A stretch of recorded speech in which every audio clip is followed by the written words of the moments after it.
চলুন সারাদিনের মহাপর্ব আপনাদের সঙ্গে শেয়ার করি। গুড মর্নিং এভরিওয়ান, আমি প্রতিমা রূপসারু ফ্যামিলি ব্লগ থেকে আপনাদের সবাইকে সুস্বাগতম। সকাল সকাল ঠাকুরের জন্য ফুল বেলপাতা তুলে নিলাম। জামাকাপড় ছেড়ে নিয়েছি, অবশ্যই ঠাকুর ঘরে আমি বাসি জামাকাপড় পরে যাই না, কারণ ঘুমালে মানুষ মরে যায়, তাই জন্য বাসি জামা কাপড় পরে আমি ঠাকুর ঘরে যাই না। তারপরে দাঁত দুটো পরিষ্কার করে নিলাম, বেসিনে পরিষ্কার করে নিয়ে চোখ মুখ ধুয়ে নিয়ে চলে গেলাম। মুখ টুক ধুয়ে পরিষ্কার করে আমার আয়নাটাকে ইগনোর করবেন। সকালবেলায় বাজার থেকে কী আনলো সেটাই আপনাদের সঙ্গে শেয়ার করি। এদিকে ডিম ভাজা চলছে আর এদিকে রাইস কুকারে সিদ্ধ ভাত বসিয়ে আমি কিন্তু সমস্ত কাজ করছি। আর এদিকে বাজার থেকে কী আনলো চলুন দেখি। এই কালো একটা প্যাকেটে এনেছে চিকেন, আর 3 রকমের জিনিস এনেছে। একটুখানি দেখুন, সকালের থেকে আমার দম ফেলার সময় থাকে না, দুপুর 12টা অবধি। তারপরে চিকেনের পরে আছে লোটে মাছ, দেখাবো আপনাদের পরপর সবই।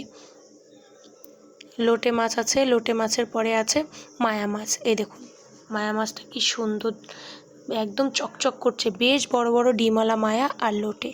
এবার চলুন, এই যে বললে যে বড় বড় চিকেনগুলো এনেছে বুকের দিকের, ওই চিকেনগুলো দিয়ে আমার ছেলের আবার খুব আবদার, রবিবার আসলেই চিকেনগুলো দিয়ে তাকে কাবাব বানিয়ে দিতে হবে, রেশমি কাবাব। আর এদিকে সিদ্ধ ভাত বেড়ে ওকে খেতে দিয়ে দিয়েছি, ওর স্কুল আছে। আর এদিকে সিদ্ধ ভাত বেড়ে নিয়েছি আমার ছেলের, ছোটো ছেলের জন্য আর আমার জন্য। আমার শাশুড়ি আর হাজব্যান্ড এখনও ঘুমাচ্ছে। এবার আমি মাখিয়ে নিয়ে এই যে খেয়ে নিচ্ছি, আর ছেলেকে ওই পাশে, ছোটো ছেলেকে ওই পাশে প্লেটে দিয়েছি। ও হাত দিয়ে যেটুকু খাচ্ছে খাক, তারপরে আমি খাইয়ে দেবো। আমি আগে খাওয়াটা কমপ্লিট করে ওকে খাইয়ে আমি চলে আসলাম রান্নাঘরে মাছ কেটে নেওয়ার জন্য। আজকে আমার হাজব্যান্ড আমার শাশুড়িকে নিয়ে চলে গেছিলো ডাক্তার দেখাতে জন্য। আমি আর ওপরে যাইনি, ছেলেকে নিয়ে মাছ কাটতে, ছোটো ছেলেকে নিয়ে এইখানেই চপিং বোর্ডে মাছ কেটে নিলাম। দেখতেই পাচ্ছেন আপনারা, মায়া মাছটাও কেটে নিয়েছি, লোটে মাছটাও কেটে নিয়েছি, আর কাবাবের জন্য চিকেনটাও পিস করে নিলাম। আমি একটু বড়ই করলাম, কারণ এটা তো আর হোটেল বা রেস্টুরেন্ট না যে আমরা সেখানে টাকা দিয়ে খেতে যাচ্ছি। নিজেদের জিনিস নিজেরা একটু বড় করে কেটে নেওয়াই ভালো। তারপর এই চপিং বোর্ডের এক সাইডটা একটু ধারদার মতো থাকে, মায়া মাছটাকে এখানে ঘষে নিলাম। দেখুন আঁশগুলো সব এক সাইড হয়ে গেল।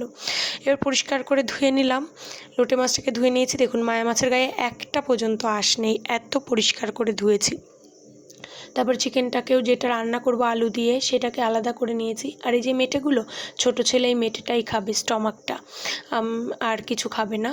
আর ওই যে কাবাবের জন্য চিকেনটা আলাদা করে রেখেছি। বাজে এখন 1:30, আমি স্নান করে পুজো দিয়ে চলে আসলাম রান্নাঘরে রান্না করতে। সমস্ত কিছু কেটে কুটে গুছিয়ে রেখে গেছিলাম। পটল ও লবণ চিনি হলুদ দিয়ে মাখিয়ে রেখে গেছিলাম। এর এদিকে চুনো মাছটাকে বাটি চচ্চড়ি করতে বসিয়ে দিলাম। একদম নাড়াচাড়া দেওয়া যাবে না, তাহলে মাছ ভেঙে যাবে, আলুটাও ভেঙে যাবে। এখানে শুধু আলু, পেঁয়াজ কুচি, সর্ষে বাটা দিয়ে আমি মাছটাকে মাখিয়ে রেখে দেবো। আর এদিকে রাইস কুকারে ভাত ফুটছে, তাই আপনাদের সঙ্গে শেয়ার করতে আসলাম। দেখুন আমার ভাতটাও প্রায় হয়ে এসছে, আর এদিকে চিকেন কষাটাও বসিয়ে দিয়েছি।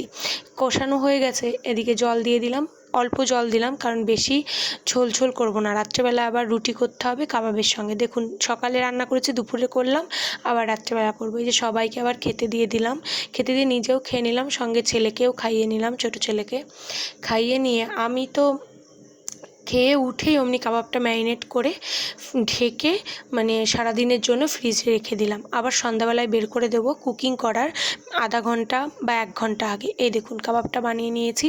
এই স্টিকগুলো না আপনারা আপনাদের বাজারেই কিনতে পেয়ে যাবেন। স্টিকে করে প্রথমে ননস্টিক তাওয়াতে একটু কষিয়ে নেবেন, কষিয়ে নেওয়ার পরে তারপরে একটু পুড়িয়ে নেবেন, তাহলে স্মোকি ভাবটা আসবে। আর পেঁয়াজ আর কাঁচা লঙ্কার সঙ্গে খাবেন, দুর্দান্ত হয়েছে খেতে। আমার ভিডিও যদি ভালো লাগে বা আমাকে যদি ভালো লাগে, প্লিজ সাবস্ক্রাইব করবেন, আমাকে সাপোর্ট করবেন, তাহলে আমি আরও নতুন ভিডিও দেওয়ার উৎসাহ পাবো। টাটা।